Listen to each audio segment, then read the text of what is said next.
Hey everyone, here to give you guys a I guess chronological order of the war, the Civil War. So this will be pretty much covering chapter 21. So let's go ahead and get started. Like I said, I'm going to basically go over most of the major battles of the Civil War. Go over just a real quick description, what happened, overall significance. Also touch on a couple other important things that take place during the war. Okay, so let's go ahead and get started. I guess the first thing I wanted to mention is just the fact that the both sides had to build up their army, and both sides, I guess, do it somewhat, I guess, similar. Okay, I guess there's like 4 phases of recruitment that we see going on in the Civil War. We see early on, as in most wars, people are excited to fight. People are very patriotic. People are very optimistic. And so typically there's always lots of volunteers early on in a war. But then as wars drag on, people realize how horrible it is. People die. And I guess wars stop being so heroic for the most part. And then you have to, try to offer other incentives or just flat out make people fight in the war. So then we see bounties being offered by 1862, meaning that if you sign up, you get a whole bunch of money. Okay. We also see the Militia Act of 1862, which gave Lincoln the right to call up militias, state militias for service. And then we pretty much see conscription on both sides by 1863 all the way throughout the end of the war. Okay. So anyways, here's a map of all the major battles of the Civil War. And you can obviously see there's a lot of battles. So we clearly can't cover all of them. But there's one thing I guess you should notice is that the vast majority of them are in southern states. Okay, so you can see there's a couple battles in some of the northern states, but for the most part, most of the battles are taking place in that southern region. Okay, the very first battle of the Civil War is the Battle of Bull Run. It takes place in July of 1861.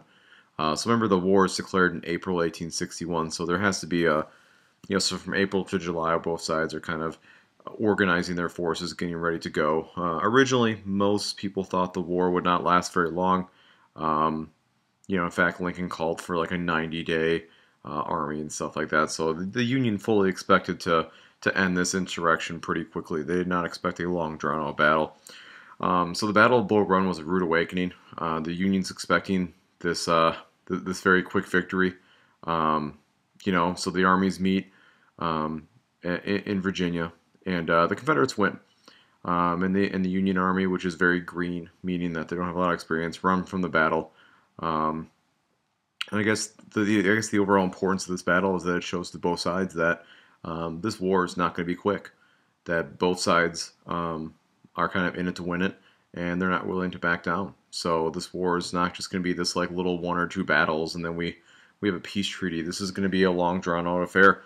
And Lincoln realizes this and actually calls for an army of 500,000 troops, which is unprecedented in American history at this point. I mean, that is a massive army. So, anyways, moving on. The Battle of Fredericksburg of 1862 is one of the more lopsided victories for the Confederacy. It's a great example of incompetence for the Union Army. For those of you guys like growing sideburns, there's a picture of the guy that I guess gave sideburns their names, General Burnsides. This guy is really kind of incompetent, and once again, I guess it's really hard to blame the generals back in the day for not being very good at commanding these armies. Because once again, throughout American history, we haven't had a tradition of having these massive European-style armies that are in the hundreds of thousands. We're much more used to having smaller smaller army units. We're not used to these massive armies in the field and stuff like that. So a lot of these generals were never trained for this kind of fighting. And so Burnsides basically orders several frontal assaults on a Confederate army that, for the most part, is behind a wall, and the Confederates just pick them apart. And so it's a horrible thing for the Union Army. Okay, so you can see the casualties are just astounding. Just I guess try to put in your head. Imagine if we were to hear, tomorrow morning that there was a battle in Afghanistan where the Americans had 1,200 people killed, 10,000 wounded, and 1,700 missing. You know, or even think of it this way: imagine the news was we won a battle, but we had 600 people killed, 4,000 wounded, and we couldn't find 650. I think it would be kind of hard for Americans today to be excited about that kind of victory, but it's a very different world back then. Another important battle we see happening is the Battle of Chancellorsville. Here is a battle where we have 133,000 Union troops versus 60,000 Confederate troops. Basically, the Confederate troops sneak up on the Union troops who are like in their camp, you know, basically just, you know, doing nothing, just sitting there being bored, and all of a sudden the Confederates kind of run out of the woods and rout the Union army. And so it is a lopsided victory for the Confederates. But the bad thing for the Confederates is that Stonewall Jackson, their one of their greatest leaders early on in the war, he's actually killed by friendly fire. He's killed by fellow Confederate soldiers, and he dies. And it is a huge blow to the Confederacy that they lose this person. So I guess technically you could call it a Confederate victory, even though they lose almost the same amount of people as the Union forces do. But the fact they lost Jackson was a huge loss for them. Okay. Here's another important battle. Here's the Battle of Antietam. This is actually the bloodiest day in American history.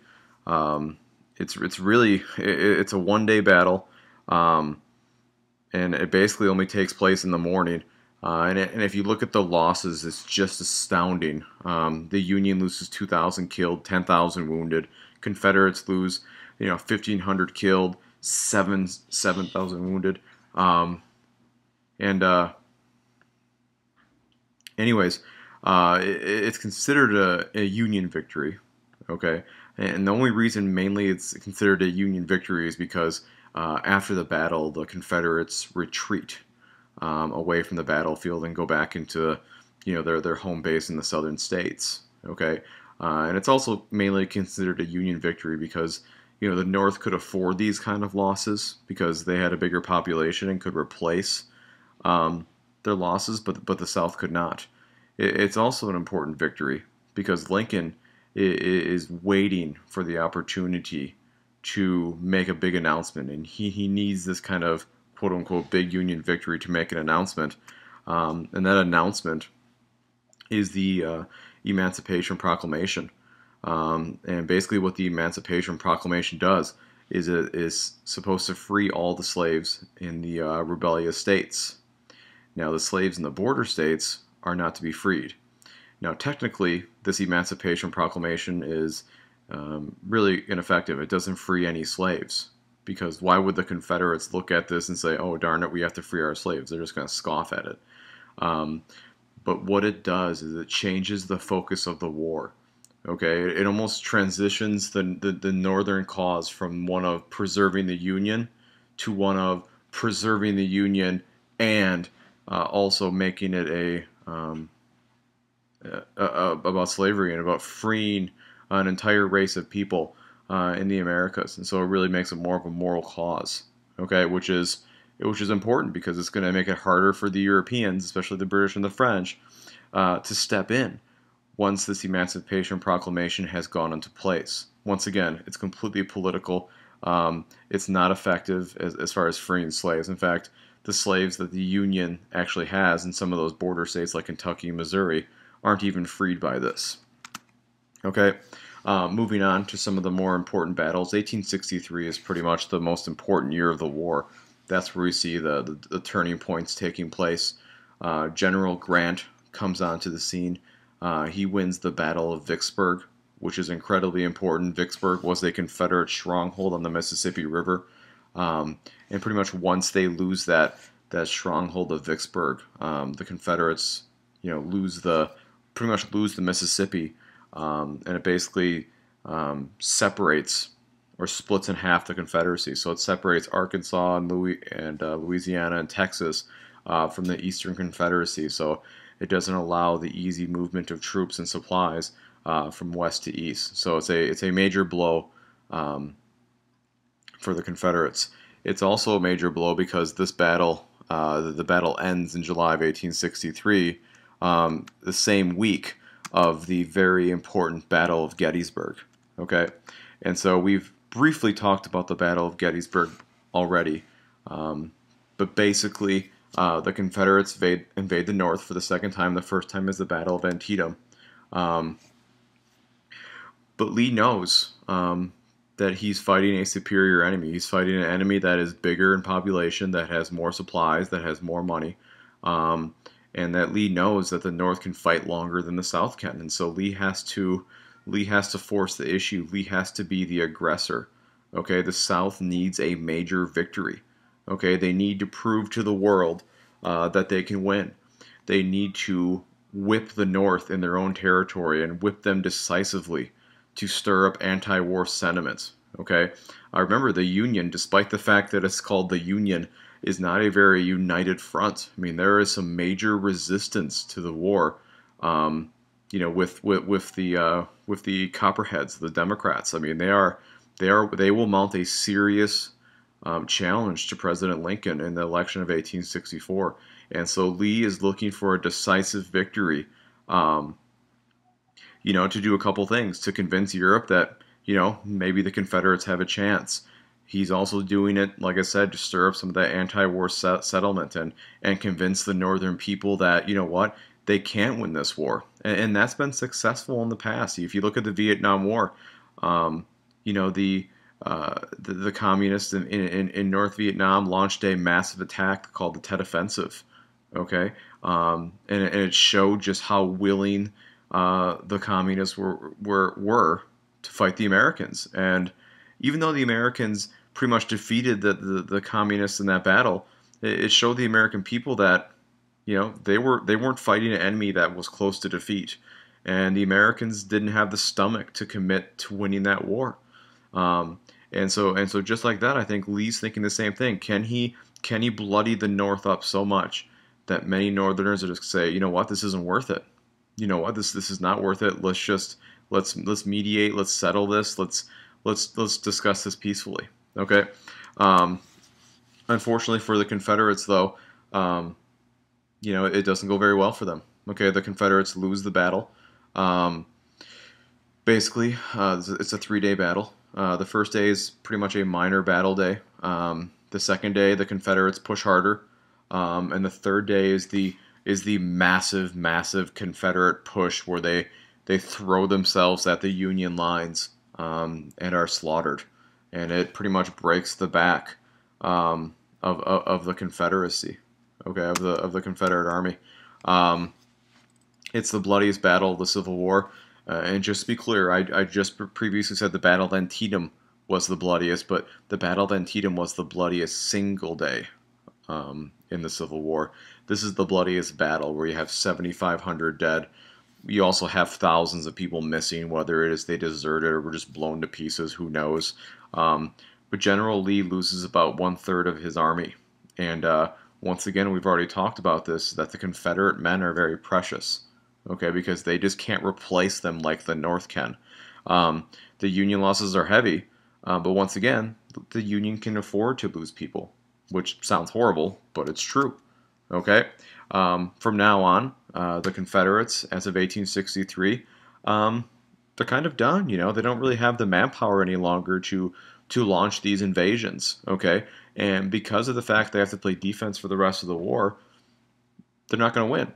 Because they need to have that European presence. They need to have the Europeans jump in and either assist them militarily or force a mediation. And if they can't invade the North, and if they can't, you know, win that signature victory, they're not going to win the war. Okay. After the Battle of Gettysburg, Lincoln makes his very famous Gettysburg Address, which we will analyze in class. It's actually kind of interesting. It's a very short speech, less than 2 minutes. On the right there, you can see a picture of it, actually. At the time, it got very mixed reviews. A lot of people really ripped Lincoln for the speech, saying it was very much a partisan speech and not appropriate for the place that he was at. So very interesting speech overall. So, anyways, um, but everything kind of changes for the Union once they put Ulysses S. Grant in charge. He's not this tactical genius by any measure. He's not like a Hannibal of Carthage or any other great general. He's a guy who knows his advantages. He knows he's got the bigger army.